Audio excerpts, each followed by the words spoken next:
오늘 우리에게 주시는 하나님의 말씀 낭독하는 시간입니다. 우리 함께 기립하셔서 베드로전서 4장 12절로 14절 말씀 우리 함께 낭독을 하겠습니다. 시작. 사랑하는 자들아, 너희를 연단하려고 오는 불시험을 이상한 일 당하는 것 같이 이상히 여기지 말고 오히려 너희가 그리스도의 고난에 참여하는 것으로 즐거워하라. 이는 그의 영광을 나타내실 때에 너희로 즐거워하고 기뻐하게 하려 함이라. 너희가 그리스도의 이름으로 치욕을 당하면 복 있는 자로다. 영광의 영 곧 하나님의 영이 너희 위에 계심이라. 아멘. 착석하시겠습니다. 하나님, 이 시간 하나님의 말씀을 대하는 시간입니다. 저희들에게 지혜의 영으로 함께해 주시고 이 말씀이 육신으로 다가오는 복된 시간 되게 하여 주시옵소서. 우리가 이렇게 떨어져서 온라인으로 예배를 드리고 있지만 영이신 하나님은 무소부재하신 줄로 믿습니다. 주여 각 심령에 역사하여 주시고 말씀으로 동행하여 주옵소서. 예수님의 이름으로 기도드립니다. 아멘. 금속을 불로 재련하는 모습을 혹시 보신 적이 있나요? 직접 못 보셨다면 아마 TV 화면을 통해서 여러분이 보신 적이 있을 것입니다. 베드로는 성도에게 오는 시험을 불시험, 불로 금속을 재련하는 것 같은 그 모습으로 지금 비유하고 있습니다. 성도는 불시험을 거친 후에야 연단된 제대로 된 성도다운 성도가 된다는 거죠. 특히 물건을 만드는데 그 물건이 명검, 보검과 같은 아주 귀중한 물건이라면 연단의 연단을 거듭할 것입니다. 신앙의 연단도 마찬가지입니다. 우리가 명검과 같은 그런 위대한 성도가 되기 위해서 우리는 반드시 이 연단을 거쳐야 하는 것입니다. 특히 요즘 이 코로나 바이러스 때문에 전 세계를 떨게 하고 있는데요. 오늘 그 본문 4장 후반에 있는 말씀을 원래는 한 주에 설교하려고 처음에 준비를 했었습니다. 그런데 지금 때가 때인 만큼 우리가 모두가 다 고난을 당하고 있는 이때이기 때문에 이 뒷부분을 3주로 나누어서 설교를 하려고 합니다. 제가 설교 준비하다 보니까 내용이 점점 많아지는 거예요. 그래서 한 주에 다 소화를 할 수가 없어서 3주로 나눠서 뒷부분을 보려고 합니다. 자, 오늘 본문에서 우리가 포커스하려는 것은 이겁니다. 베드로의 강조점인데요. 그것은 이 고난에 대한 성도의 애티튜드, 태도입니다. 우리가 고난을 어떻게 대할 것이냐, 그 태도에 대해서 아주 중요한 것 두 가지를 우리에게 소개하고 있는데 그 점을 우리가 나눠보려고 해요. 먼저 본문으로 들어가기 전에 당시의 상황을 좀 더 생각을 해보고자 합니다. 이 편지를 받고 있던 1차 독자층은 소아시아의 성도들이죠. 그들은 여러 가지 시험을 당하고 있습니다. 아니, 그들이 처음에 교회로 모여질 처음부터 그들은 고난을 당하고 있었습니다. 그래서 베드로가 앞부분에 너희가 여러 가지 시험으로 잠깐 근심을 당할 수밖에 없지만 이런 표현으로 우리가 베드로전서 1장을 시작한 것을 기억합니다. 자, 그들은 신앙생활을 시작하는 순간부터 손가락질을 당했습니다. 그들은 사회적인 불평등을 겪었고요. 그럴 때마다 육체적인 핍박까지 함께했습니다.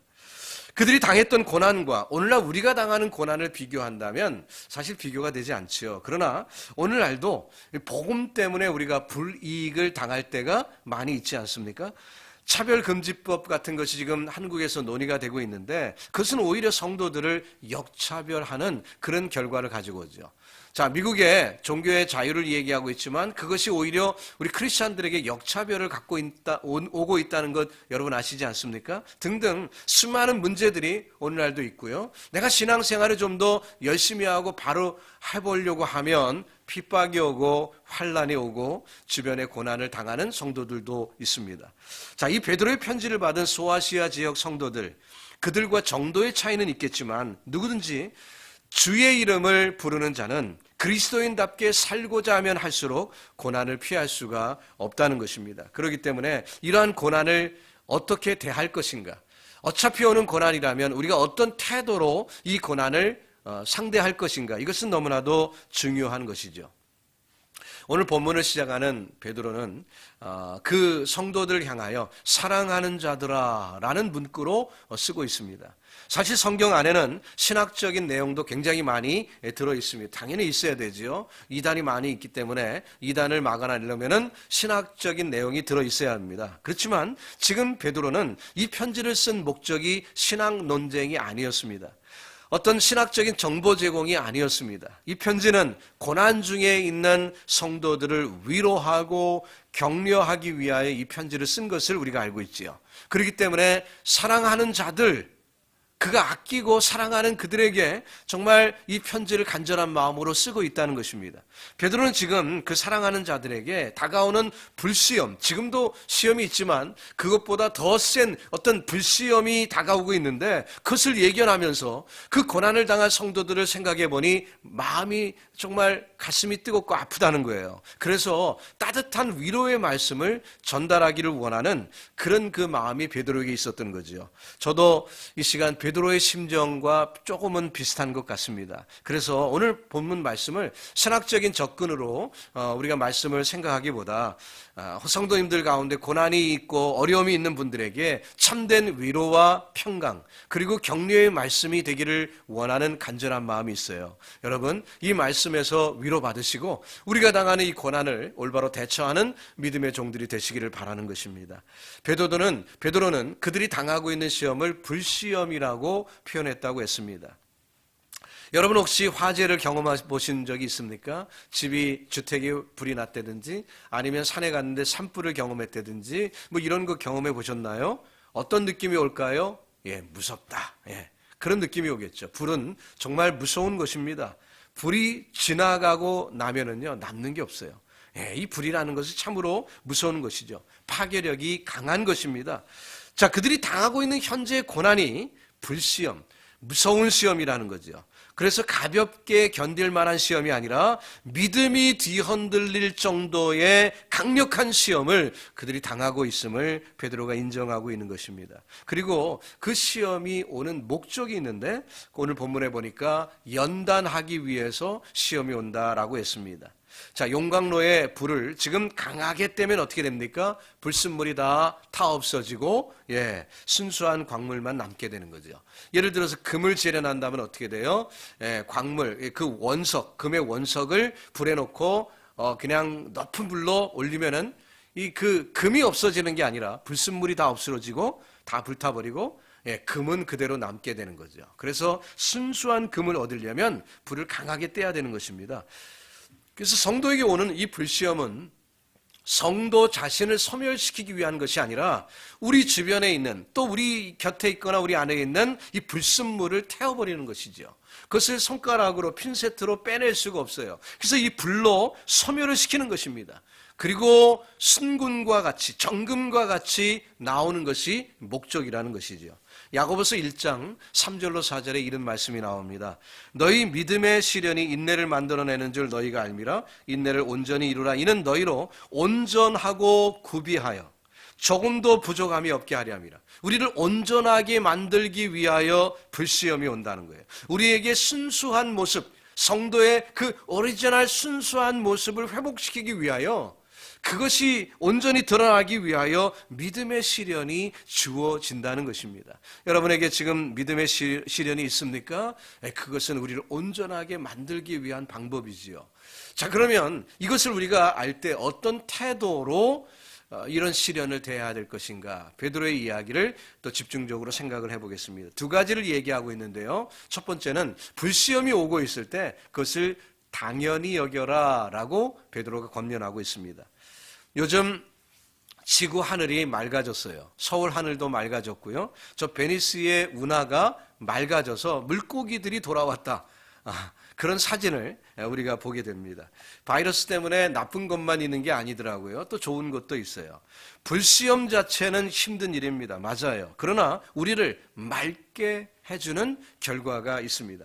그러므로 성도는 불시험이 올 때 그 시험 당하는 순간 당연히 알고 이것은 마땅히 오는 것이다. 재련을 받아야지, 연단을 받아야지 마땅히 여기고 그것을 대하라고 권면하고 있어요. 12절입니다. 사랑하는 자들아, 너희를 연단하려고 오는 불시험을 이상한 일 당하는 것 같이 이상히 여기지 말고, 그렇게 말씀했습니다. 불시험은 결코 이상한 것이 아닙니다. 성도에게 불시험은 자연스러운 것이라는 거예요.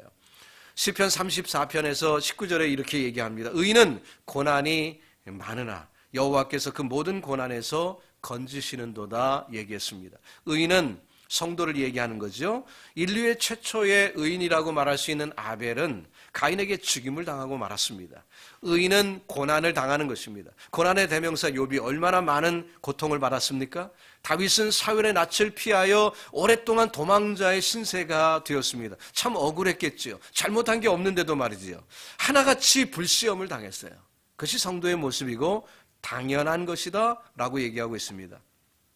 성도의 주변에는 늘 우는 사자들이 삼킬 자를 두루 찾는 모습으로 사자들 같은 그런 사탄이 우글거리고 있어요. 사탄은 하나님을 대적하는 존재이기 때문에 하나님을 영화롭게 하기 위하여 살아가는 우리 성도들을 방해하기 위하여, 넘어뜨리기 위하여 시험을 거는 것입니다. 따라서 성도에게 고난은 불가피한 것이라는 거예요. 오늘 본문에서 베드로는 시험이 우리에게 온다, 이렇게 온다라고 그렇게 표현하고 있습니다. 시험은 오는 것입니다. 우리에게 찾아오는 것입니다. 우리가 만들었다기보다는 찾아오는 것입니다. 영어 성경을 제가 NASB, NIV, 킹 제임스 버전 여러 가지 성경을 비교해 봤는데요. 거기 보니까 다 happening으로 그렇게 번역을 했더라고요.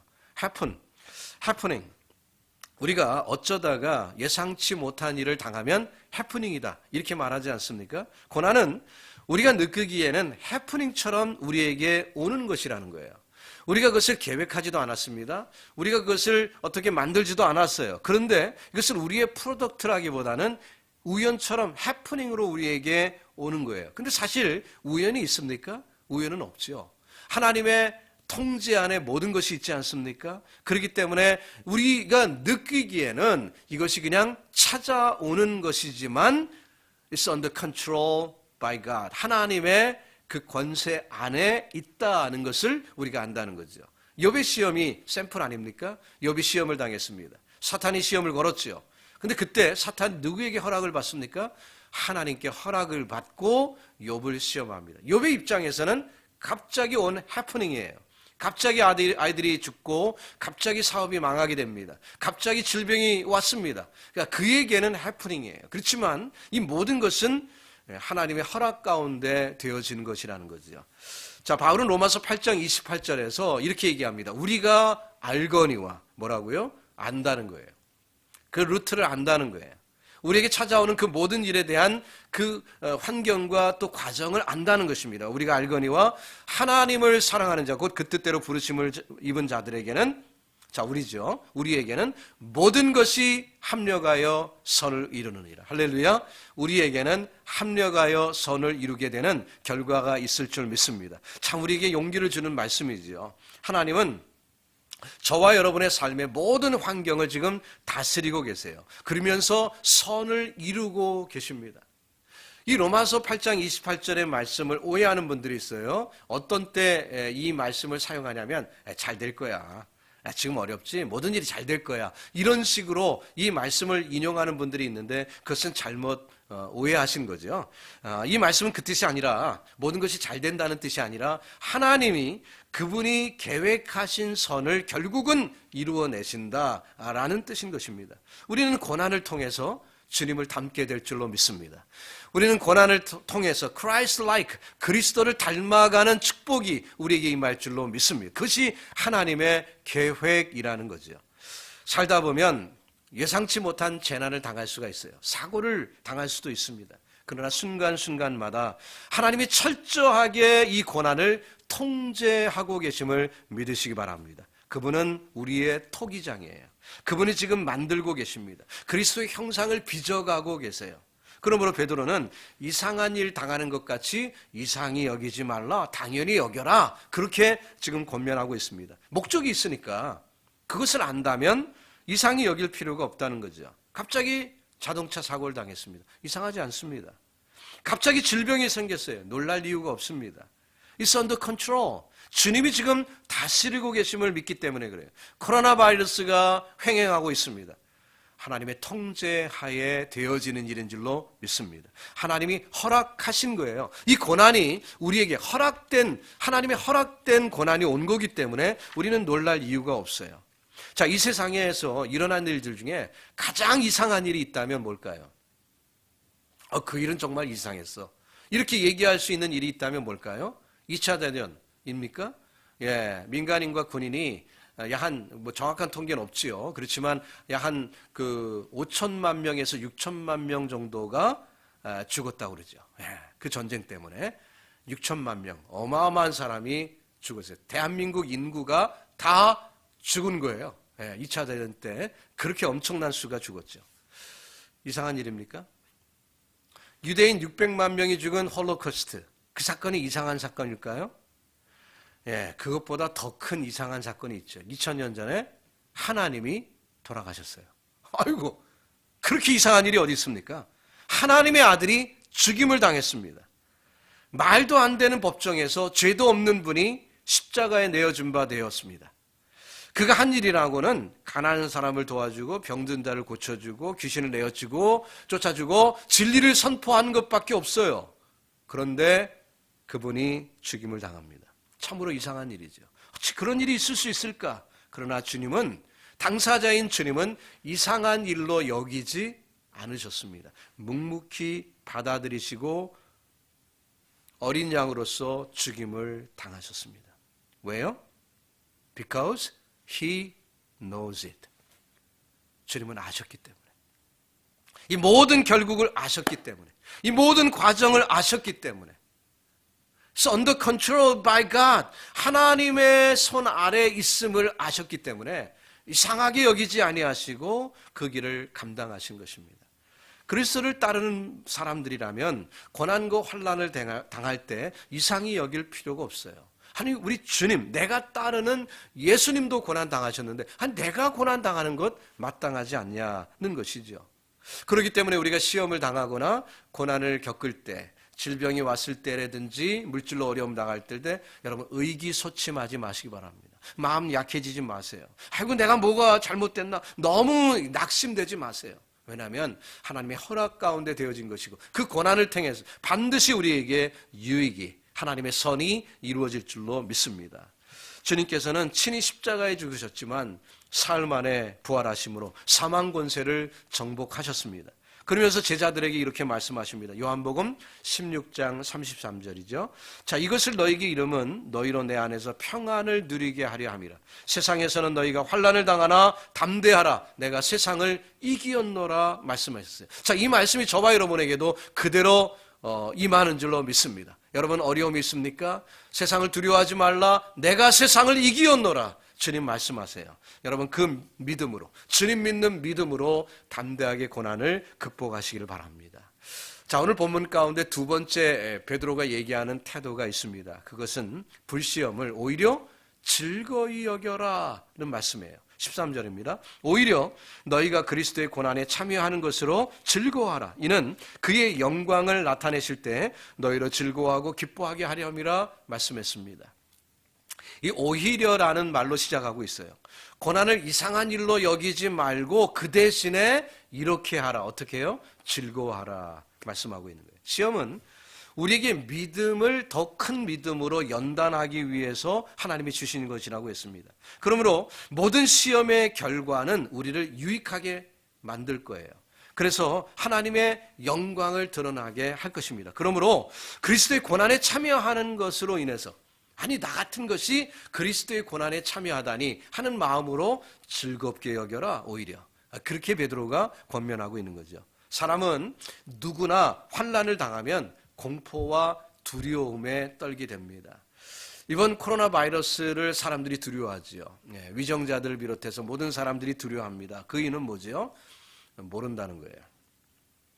미래를 모른다는 거죠. 어떻게 될지 모르기 때문에 두려워하는 것입니다. 자, 어떻게 될지 알 수 없는 것이 우리에게 두려움으로 다가옵니다. 사람들이 왜 죽음을 두려워합니까? 모르니까 두려워하는 거죠. 주변에 아는 지인들의 사망 소식이 들립니다. 간혹 들릴 때마다 어이구 누구도 죽었대, 누구도 죽었대 하고 불안함이 생기고요. 초조함이 생기는 것 이해가 갑니다. 우리가 할 수 있는 게 아무것도 없어요.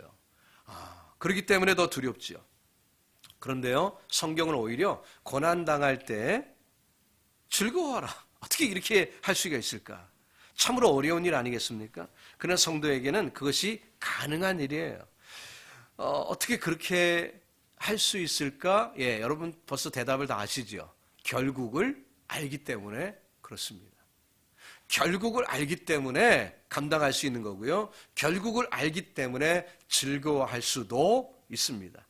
자, 어떻게 성도가 고난 가운데 기뻐할 수 있을까? 고난은 믿음을 연단하기 위해 오는 것이다. 이미 얘기했습니다. 로마서 5장 3절로 4절에 보니까 다만 이뿐 아니라 우리가 환난 중에도 즐거워하나니 이는 환난은 인내를, 인내는 연단을, 연단은 소망에 이루는 줄 알미로다. 아는 게 얼마나 중요한지 몰라요. 그 결국을 안다는 거지요. 아니까 즐길 수 있다는 것입니다. 서부에 가면 파도 타는 젊은이들이 굉장히 많습니다.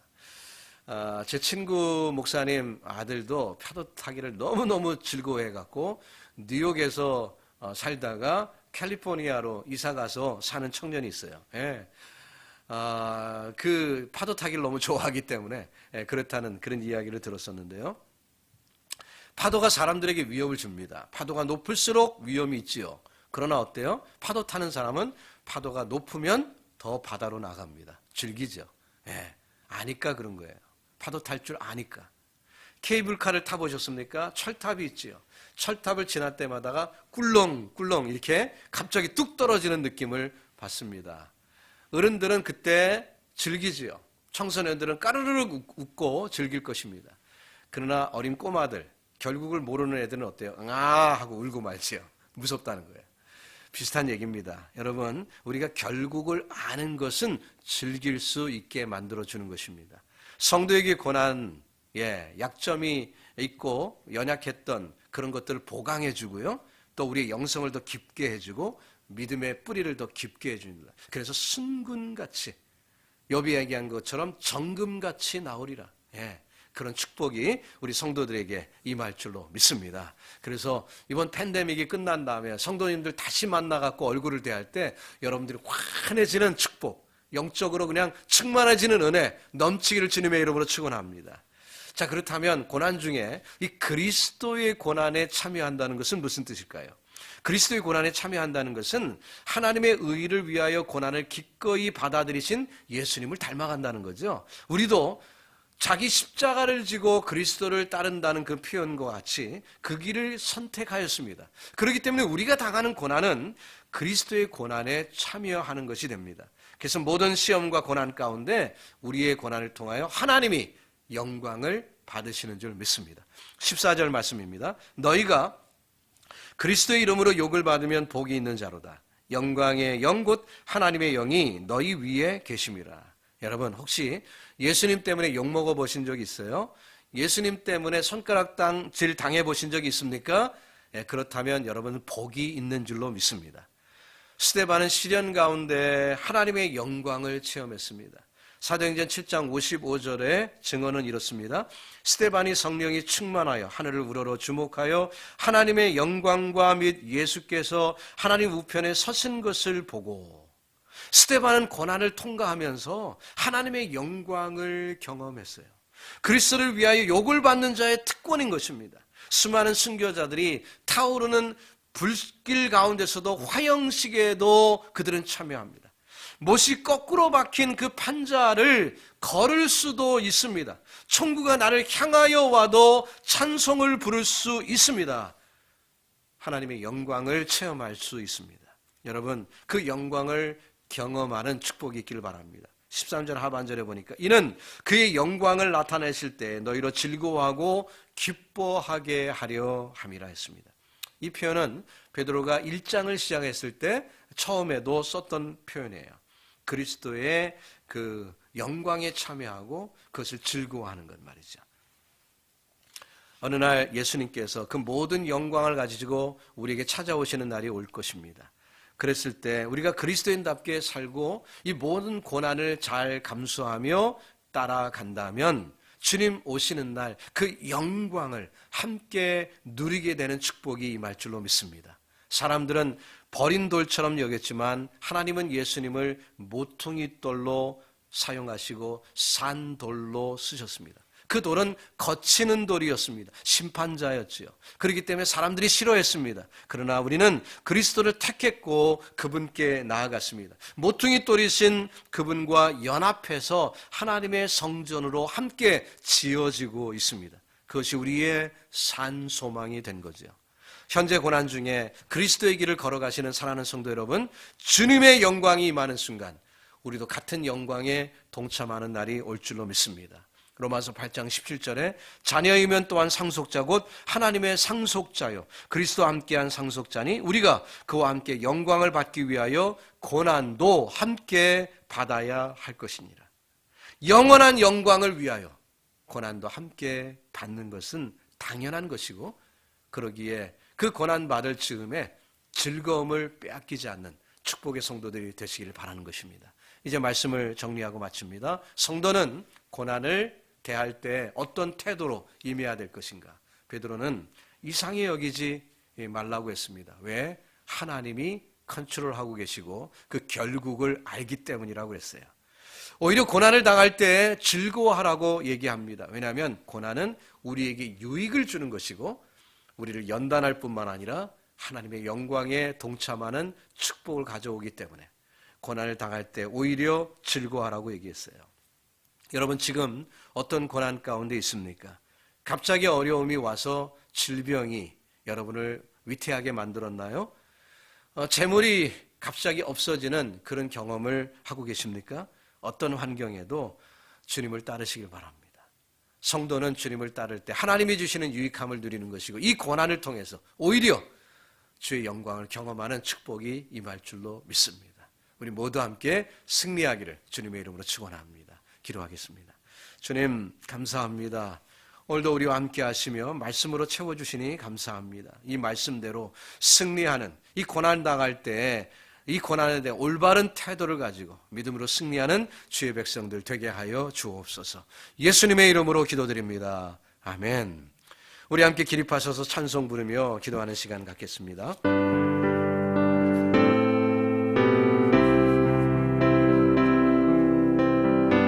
주님을 가까이 하는 것이 우리의 축복임을 믿습니다.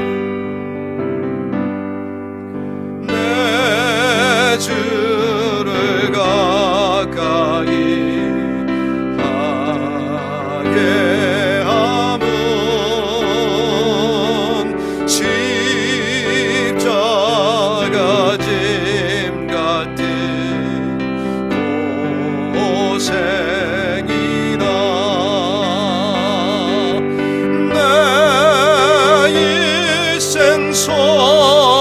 소원은 늘 찬송하면서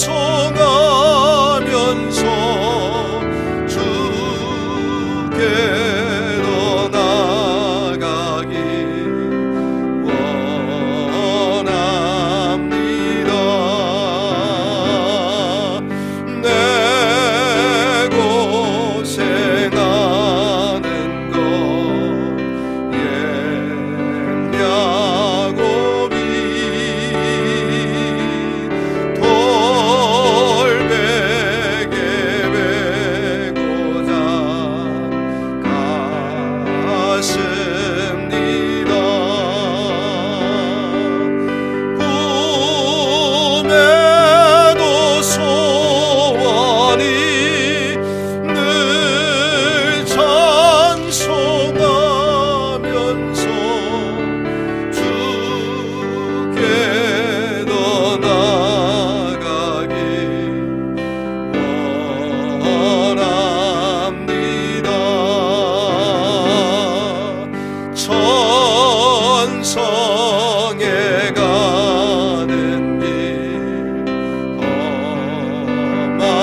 말씀을 기억하며 고난에 대한 태도를 우리가 어떻게 갖는 것이 옳은지 우리가 배웠습니다. 그 말씀대로 우리가 기도하면서 하나님 앞에 나아가기를 원합니다. 우리 주여 한번 외치겠습니다. 주여! 살아계신 아버지 하나님 은혜를 감사합니다. 오늘도 이 아침에 우리를 불러주시고 말씀으로 찬양으로 기도로 주님 앞에 나아가게 하시니 감사합니다. 특별히 오늘 주신 말씀을 기억합니다. 베드로는 성도에게 임하는 그 고난이 어떤 의미가 있는지 우리에게 알게 하시며 성도가 마땅히 그 고난을 어떤 태도로 대해야 될지를 가르쳐 주었습니다. 하나님 그렇습니다. 고난은 성도에게 고난은 마땅한 것임을 알았습니다. 주여 그러기에 성도는 마땅히 그것을 여기며 그것 때문에 너무나 좌절하고 주눅들고 쓰러지기보다 오히려 담담하게 그 모든 것을 감당하는 예수님을 닮아가는 우리 되게 하여 주시옵시고 오히려 더 나아가 그 고난 당할 즈음에 즐거워할 수 있는 믿음의 종들이 될 수 있도록 하나님 함께하여 주옵소서. 이 고난은 우리에게 연단을 주기 위하여 우리를 더 영화롭게 만들기 위하여 우리를 더 주님 닮게 만들기 위하여 찾아온 것임을 믿습니다. 하나님이여 이 고난을 오히려 잘 견뎌서 하나님의 영광을 체험하는 저희들 될 수 있도록 아버지 인도하여 주시고 주님의 뜻하시는 모든 길을 기쁨으로 걸어가는 주의 거룩한 백성들이 되도록 하나님 함께하여 주시옵소서. 사랑하는 성도들을 지켜주시고 믿음 가운데 승리하며 하나님이 영광 돌리는 거룩한 백성들 되도록 만들어주시고 이 모든 고난의 과정을 겪고 난 다음에 더 크게 성장하며 믿음으로 하나님께 더 가까이 가는 우리 모두 될 수 있도록 아버지여 인도하여 주시옵소서. 우리 믿음의 조상들이 한결같이 당한 고난을 우리도 당합니다. 주님 마땅히 여길 수 있는 마음의 여유를 허락하여 주시옵소서. 우리가 결국을 알기 때문임을 믿습니다. 또한 아버지 오히려 더 나아가서 고난당할 때 즐거워할 수 있는 믿음으로 성장케 하여 주옵소서. 고난이 나를 위한 특별히 나를 유익하게 만드는 또 하나님의 영광을 체험하게 만드는 그런 계기임을 깨달아 고난 당할 때 오히려 즐거이 여기며 하나님께 가까이 가는 저희들 되도록 아버지 인도하여 주시옵소서. 오늘도 주님께 더 가까이 가는 사랑하는 성도들에게 놀라운 축복을 허락해 줄 줄로 믿습니다. 이제는 억만 죄악 가운데 스스로 이 모든 고난을 묵묵히 견디신 우리 구주 예수 그리스도의 은혜와 아들을 허락하신 아버지의 끝없는 사랑하심과 성령님의 감화감동 교통 충만하심이 오늘도 예배드릴 때 성령의 이끄심을 받아 말씀을 깨닫고 그 말씀대로 하나님의 영광을 체험하기를 원하는 주의 백성들 머리머리 위에 이제로부터 영원토록 함께 있을지어다. 아멘.